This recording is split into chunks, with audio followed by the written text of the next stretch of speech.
Go on in. As our investigation in New Jersey continues, you'll meet many more potential predators who stick around to answer my questions. What about visiting a boy who's home alone? Does that make you nervous? Well, yeah. Yeah, a little bit. As our investigation in Ocean County, New Jersey continues, all the men who come to our undercover house are expecting to meet a young girl. Except this next man. He's been chatting online with a decoy posing as a boy. A walker right here. He's 46-year-old Anthony Palumbo, and he's brought a gift. We've hired an 18-year-old actor to play the part of the young teen. Hey, come on in. Awesome. Yes, you a good direction. Online in an AOL gay chat room, calling himself Hi Buddy What's Up, he tells the decoy, who's pretending to be a 14-year-old boy, that he's horny. Then the 46-year-old says, I want to be top. Oh, okay. You want to do it raw? Raw? Yes. What's that? No rubber.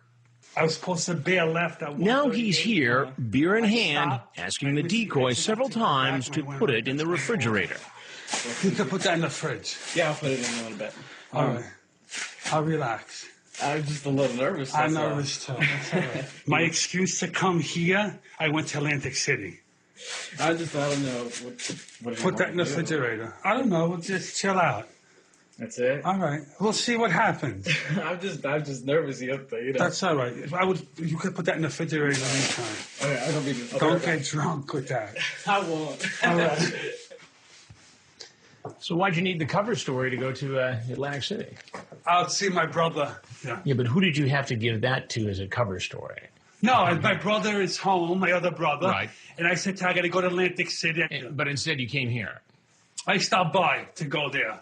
So you like to gamble? Yeah, I love to gamble. You took a little bit of a gamble coming in here tonight. No, I just stopped by. But you said you were nervous when you came in. Why were you so Yeah, nervous? because I was going to Atlantic City, and it was dark, and I'm not usually a drive at dark at nighttime. So the nighttime makes you nervous? Yeah, driving. I'm not a drive at night. And what about visiting a boy who's home alone? Does that make you nervous? Well, yeah. Yeah, a little bit. I just wanted to just say hi. It Just was to not say that. hi Yeah, and drop off a package. yeah. I had beer. Have you been drinking tonight? No, not at all. You can smell my breath. Not at all. That's okay. I don't need to do that.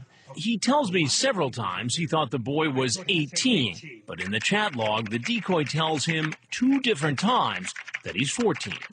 How old are you? 39, 39. You said you were 35 online. 35, 39. We find out later he's actually 46. He says he's unemployed and spends his time caring for his ailing mother. Then he tries to explain away his graphic sexual chat. You asked him in your chat if he was top or bottom. What does that mean? Did I ask that? I don't remember that. Are you top or bottom? I'm horny, you say. I was just fooling around. Well, if you're just fooling around, then why were you so concerned about knowing whether or not he was a cop? Just joking. Just joking. Mm-hmm. So what made you decide to come over here and meet a teenage boy after this sexually explicit conversation? I thought it was like I wanted to hang out with someone, like a friend. Like I thought he was like 18, something like that. It wasn't. I'm not gay or anything. I'm just saying. Well, this isn't about gay No, or I'm straight. just saying. I'm straight. Nobody just cares saying. what adults do. No, I'm just saying. But when you involve somebody who's 14, that's when I it becomes thought an 18. issue. How old are you, you ask? 14. I told you that already. You say K, meaning okay. I wasn't going to. But why do that? What's the motive here? Explain it to me. I don't understand you're right. No, you're right. It's stupid. It's no, an illegal thing. Yeah, I know. I did a stupid thing. Do you ever watch much television? Sometimes, once in a while. Not so much of a TV person. Well, I'm Chris Hansen, and I work for Dateline NBC, and we're doing a story on adults who try to meet kids online. I wouldn't want to be, oh boy. You can walk right out of the door you came in. Okay. He quickly leaves the house and is startled by the police. This guy, who became quite famous in the TCAP community, is named Anthony Palumbo. Now, the reason he became iconic is because of his speech pattern, his sayings, the way he talked when he walked into the room. Online, cruising gay chat rooms, he identified himself by the screen name, Hey Buddy, What's Up? Then Palumbo says, I want to be top. Okay, says the decoy. Well, I don't have no rubbers. You bring them? Yes. Then Palumbo says, you do it raw? Raw? Yes. What's that? No rubber. Now, this no rubber line has become infamous in the TCAP community as well. Here's a guy, by all accounts, his transcript, who at 46 has no problem having sex with a 14-year-old boy, rape.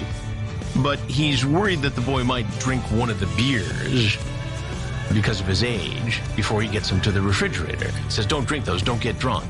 And so I walk out. I'm wearing a bulletproof vest underneath my shirt. If you look closely at the video, you can probably tell.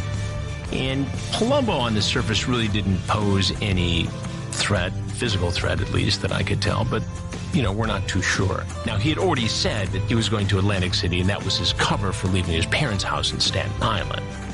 And one of the other things that became iconic from this particular episode was the way he said Atlantic City. He said, Atlantic City, I'm going to Atlantic City. Atlantic City. He said he wasn't really going to do anything. He said he was stupid. That's how he said it, stupid. And that became iconic, too, in TCAP lore. Palumbo was ultimately convicted of one charge of criminal attempt to have sex with a minor. He was sentenced to a lifetime of parole supervision and registration as a sex offender. In spite of his iconic TCAP status, not much is known about Anthony Palumbo's activities or whereabouts before or after he was arrested. We do know that he was involved in a rather bizarre incident 2 years before he surfaced in our investigation involving his mother and father on Staten Island. The father, Frank Palumbo, brandishing a pitchfork, he was 85 at the time, threatened to kill his wife in some sort of dispute over $1 million in stocks. So Frank Palumbo, the father of Anthony, was actually arraigned and charged with assault and weapons possession on this attack on his 75-year-old wife inside their home. And apparently, Frank Palumbo first used a wooden tray to break his wife's nose, then menaced her with a pitchfork, shouting, I will kill you, a police source said. During all of this, apparently Anthony also went to the hospital because his father had poured boiling soup on his head during this entire dispute. Palumbo did have another brush with the law in February of 2019. He apparently got involved in some sort of hit-and-run accident out on Staten Island and was arrested, and he actually spent 45 days behind bars in Rikers Island in New York. He was released, and it's one of those cases where he's left no real trail since then.